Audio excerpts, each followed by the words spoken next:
Hey guys, today I'm going to be unboxing my brand new Chase Sapphire Preferred card.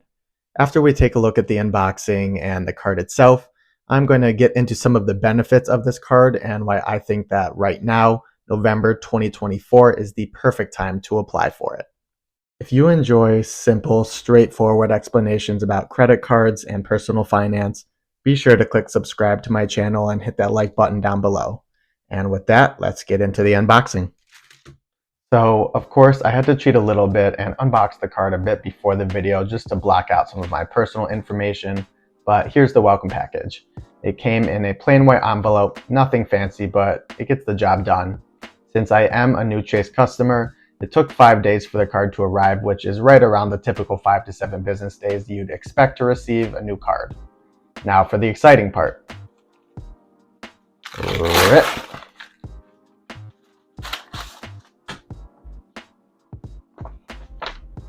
And here is the card.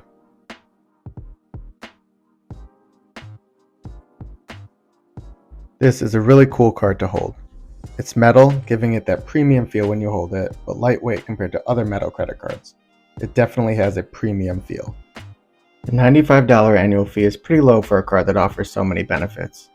And I'll show you how to get far more value than that fee, especially in the first year.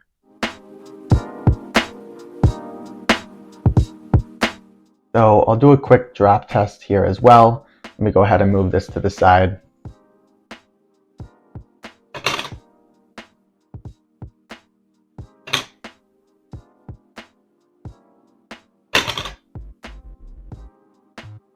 And there you go. If you enjoy drop tests like this and credit card unboxing videos, then go ahead and give this video a thumbs up. As for the rest of the package here, it's mostly just paperwork. Right here we just have your basic card information and then your card member agreement right here for these couple of pages. And right here we have your summary of benefits and then a more detailed version of your card member agreement. So I won't go ahead and bore you guys with these details, but trust me, the benefits are where this card shines. So let's go ahead and dive right into the main benefits of the Chase Sapphire Preferred. So the welcome bonus is one of the biggest reasons why I got this card. Right now, in November 2024, Chase is offering 60,000 ultimate rewards points after you spend $4,000 in the first 3 months, and you can redeem that for things like travel, gift cards, and things like that. And additionally, they're offering $300 in travel credits with purchases made through the Chase Travel portal within the first year of opening. This is actually up from Chase's standard welcome offer, which usually just has the 60,000 Chase points without the additional $300 in travel credit. So for me, it made the most sense to get it right now, as the value of this may be lower in the future. Now, let's talk about the value of those 60,000 points. The value of Chase points depends on how you redeem them. For this example, we'll use the standard valuation of 1.25 cents per point when redeemed through the Chase Travel portal. At this valuation, 60,000 points are worth $750 for travel bookings. Add the $300 in travel credit, and you're looking at a total first year value of $1,050.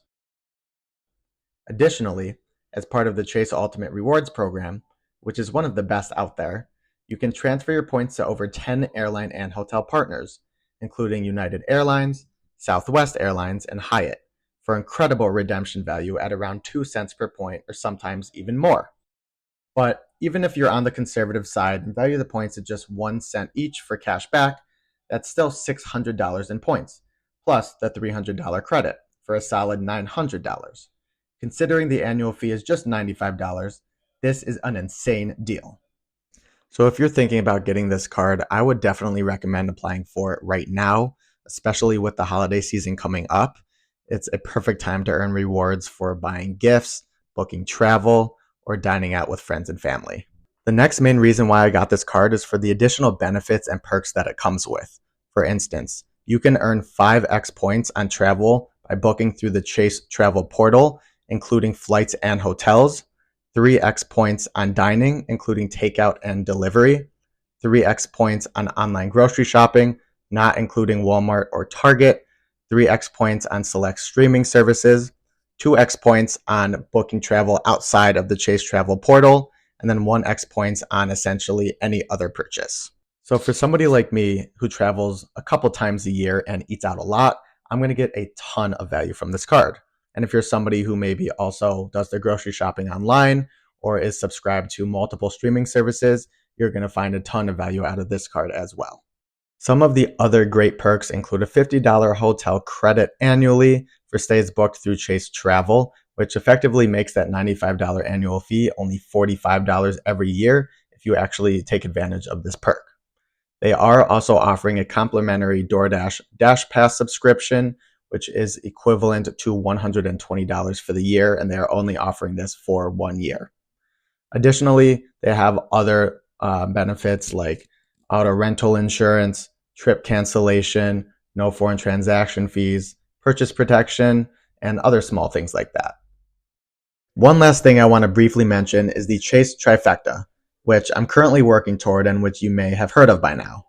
This strategy pairs the Chase Sapphire Preferred with 2 other no annual fee Chase cards, the Freedom Flex and the Freedom Unlimited. The Freedom Flex gives you 5% cash back on rotating quarterly categories, and the Freedom Unlimited offers 1.5% cash back on all purchases. So here's the trick. You can combine the cash back from these cards into Ultimate Rewards points with your Sapphire Preferred. This turns everyday spending into even more valuable travel rewards. It's a game changer for maximizing value, and I'll cover it in detail in a future video. So for all these reasons, I know I can get way more value out of this card than the $95 annual fee.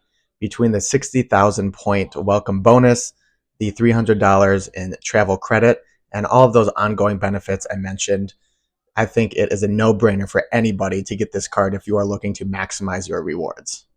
If you've been thinking about getting the Chase Sapphire Preferred or recently got it, let me know down in the comment section below. I'd love to hear your thoughts. Thank you so much for watching, and don't forget to like, subscribe, and hit the notification bell so you don't miss out on any future videos about credit cards and personal finance. I'll catch you in the next one.